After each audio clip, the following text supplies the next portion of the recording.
Michael Flynn used to lead the raucous chorus of "Lock Her Up" when Donald Trump berated crooked Hillary in his aggressive, overheated campaign rallies. Now it is the former Army general, once one of the most trusted of all the president's men, who may start the process which can bring this administration crashing down. Mr. Flynn's plea of guilty at a federal charge of lying to the FBI is more serious than the indictment of Mr. Trump's former campaign manager Paul Manafort.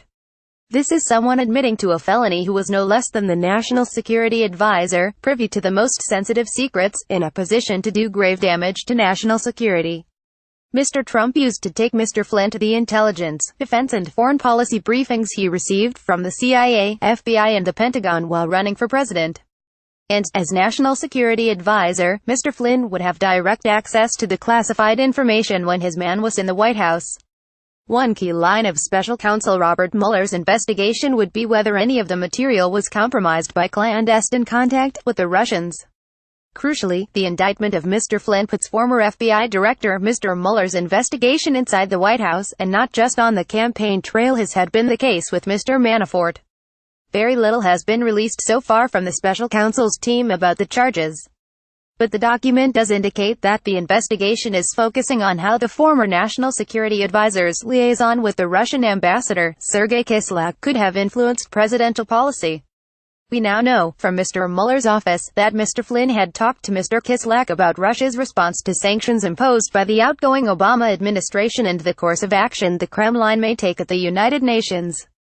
He has now admitted lying to the FBI about these conversations, indicating his apprehension about details coming out. We also know that Mr. Flynn was not flying solo in the Mr. Trump camp in his dealings with Moscow.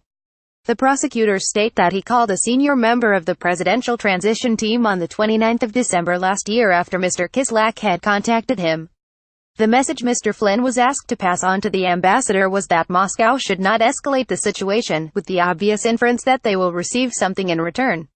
The Russians duly obliged. Mr. Trump tweeted the next day, "Great move on delay by V. Putin. I always knew he was very smart."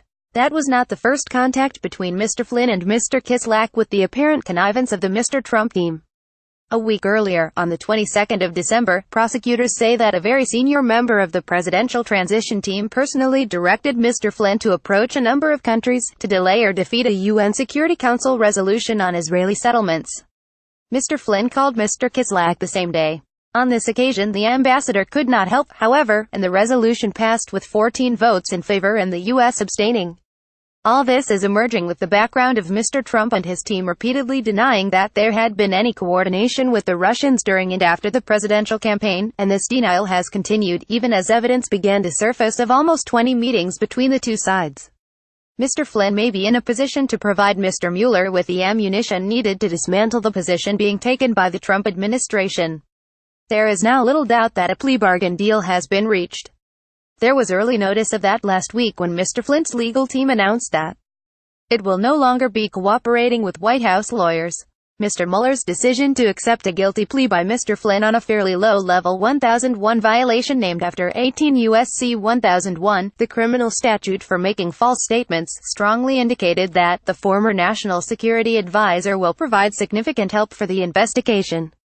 Defendants do not tend to get much credit for incriminating lesser targets, and Mr. Flynn's past closeness to Mr. Trump means that the potential targets for Mr. Mueller are Mr. Trump's senior officials, members of his family, or the president himself. Mr. Flynn will not be the first to be flipped by Mr. Mueller's investigators. George Papadopoulos, a Trump campaign aide, is cooperating. Last month, the highly respected former U.S. Attorney Preet Bharara said that Mr. Manafort, too, may go down the same path. And Felix Sater, a former business partner of Mr. Trump and an associate of Russian and American organized crime networks, is helping federal authorities with an alleged Kazakh money laundering plot in which a Trump property is involved. Mr. Trump had tried hard to save Mr. Flynn.